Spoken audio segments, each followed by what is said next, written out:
Hello friends, अगर आपके computer पे ये स्क्रीन एरर आ रही है तो इसका मतलब है कि आपके कंप्यूटर का सॉफ्टवेयर हार्डवेयर जो है वो क्रैश हो रहा है और विंडोज़ उसे रिकवर नहीं कर पा रहा है और तुरंत सिस्टम को आपका वहाँ पे बंद कर दे रहा है, ये एरर दे रहा है और उसके बाद से रीस्टार्ट हो जा रहा है। तो सबसे पहले फ्रेंड जो इस एरर में आपको करना है सॉल्यूशन के लिए, आपको उस एरर का एक स्क्रीनशॉट ले लेना है मोबाइल से या किसी से भी, जैसे मैंने यहाँ ले रखा है। और उसके बाद आप देखेंगे कि यहाँ पे इसमें एक चीज़ लिखी होती है, for more information about this possible fixes visit, एक यहाँ पे स्टॉप कोड की वेबसाइट यहाँ पे दी है। तो जैसे कि मैं भी चला जाता हूँ यहाँ पे और ये एरर जो थी वो मेरे लैपटॉप पे आई थी, वहाँ पे जो वेबसाइट है उसको डाल देता हूँ, windows.stopcode। तो फ्रेंड्स आप यहाँ देख रहे हैं trouble shoot blue screen errors, यहाँ पे कुछ इसके बारे में दिया गया है। ये देखिए बहुत सारे यहाँ पे स्टॉप कोड भी यहाँ पे दिए हैं और ये दूसरा टाइप भी इन्होंने दिया हुआ है कि इस टाइप से भी हो सकता है। अब देखिए यहाँ पे दिया है when did you get this the error. यहाँ पे कुछ सॉल्यूशन के स्टेप होते हैं, आप उनको वहाँ परफॉर्म जरूर कर लीजिएगा। तो जैसे कि यहाँ पे पहला वाला दिया है after and update what install. तो जैसे कि मान लीजिए कि कोई हमने अपडेट यहाँ पे इंस्टॉल किया और इंस्टॉल होने के बाद वो एरर आ रही है, तो यहाँ पे इसका स्टेप दिया है कि आपको जा करके उसको अनइंस्टॉल यहाँ पे करना है। कैसे अनइंस्टॉल करना है वो सारे यहाँ पे स्टेप यहाँ पे दिए गए हैं। उसके बाद फ्रेंड्स मान लीजिए दूसरा चीज़ है कि अगर आपकी सिस्टम पे आप यूज़ कर रहे हैं, एकदम अचानक से एरर आ गई वाइल यूजिंग माई डिवाइस पे टिक कर देता हूँ, तो इसमें देखिए क्या दिया है, अनइंस्टॉल थर्ड पार्टी सॉफ्टवेयर। तो थर्ड पार्टी सॉफ्टवेयर मान लीजिए कोई यूज़ कर रहे हैं, उसको करते करते कोई दिक्कत आ गई तो उसको अनइंस्टॉल करने के लिए बोला है इसने। अब थर्ड पार्टी सॉफ्टवेयर कोई भी हो सकता है आपके कंप्यूटर सिस्टम पे, तो कैसे अनइंस्टॉल करना है वो सारी यहाँ प्रोसेस दी लिखी है। उसके बाद देखिए यहाँ पे दिया रोल बैक डिसेबल और अनइंस्टॉल ड्राइवर। तो कोई ड्राइवर्स भी ऐसा हो सकता है जिसकी वजह से यहाँ पे प्रॉब्लम यहाँ पे कर रहा हो, तो यहाँ पे इसके स्टेप दिए गए हैं कैसे हम इसको अनइंस्टॉल करेंगे।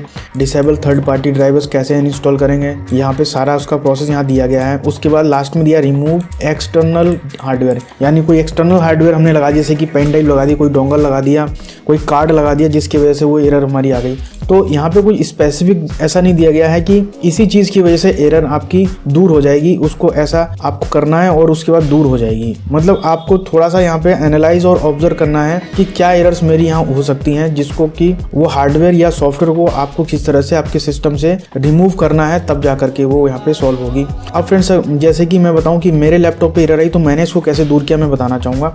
तो यहाँ पे जैसे कि आप देख रहे हैं इसमें एक चीज़ और दी होती है स्टॉप कोड, जो कि दिया हुआ है ड्राइवर आर्गुल नॉट लेस और इक्वल, और व्हाट फेल्ड यहाँ पे दिया है नेट ios.system। तो ये स्क्रीनशॉट लेने के बाद ये जो चीज़ें हैं ये नोट करनी चाहिए हमें। और अभी इसको लेकर के मैं गूगल पे मैंने इसको सर्च किया, आपको ये इस टाइप से उस कोरियर को लेकर के यहाँ पे सर्च कर लेना है। सर्च करने के बाद फ्रेंड्स आपको यहाँ पे काफ़ी चीज़ें मिल जाएंगी, मतलब ये पता लग जाएगा कि ये जो फेल हो रहा है मतलब क्या चीज़ है और किससे रिलेटेड है वो, मतलब कि मुझे कहाँ पे काम करना है। यानी कि जैसे कि आप देख रहे हैं यहाँ पे है net ios.system। तो ये जो फाइल है हमारी ये डायरेक्टली नेटवर्किंग से रिलेटेड होती है। तो मैंने यहाँ पे क्या किया, सबसे पहले तो जो मेरा वाईफाई यहाँ पे होता है, वाईफाई मैंने इसको यहाँ पे दोबारा से इसको सारा ट्रबल शूट किया। यहाँ पे जा करके ट्रबल शूट करने के बाद फिर मैंने इसके जो ड्राइवर होते हैं, जो डिवाइस मैनेजर में मैं गया और डिवाइस मैनेजर में जाने के बाद जो मेरे वहाँ पे नेटवर्किंग के जो ड्राइवर थे मैं उसमें गया। जैसे कि आप देखें नेटवर्किंग एडेप्टर है ये, इनको जा करके मैंने यहाँ पे इनको अपडेट किया, डिसेबल किया, अनइंस्टॉल भी किया, मैंने 1 by 1 सबको ये किया।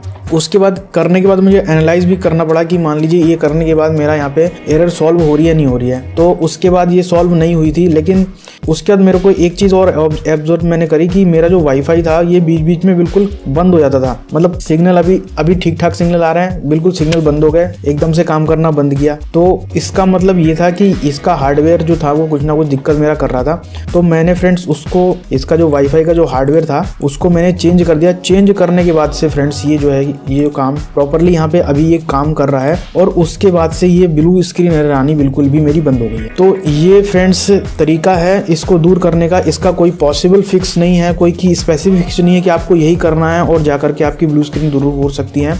तो फ्रेंड्स आई होप कि इस वीडियो से आपको हेल्प मिली होगी और आप अपनी ब्लू स्क्रीन एरर दूर कर सकते हैं। तो friends please like share comments video and subscribe the channel ऐसी वीडियोज़ के लिए। Bye bye.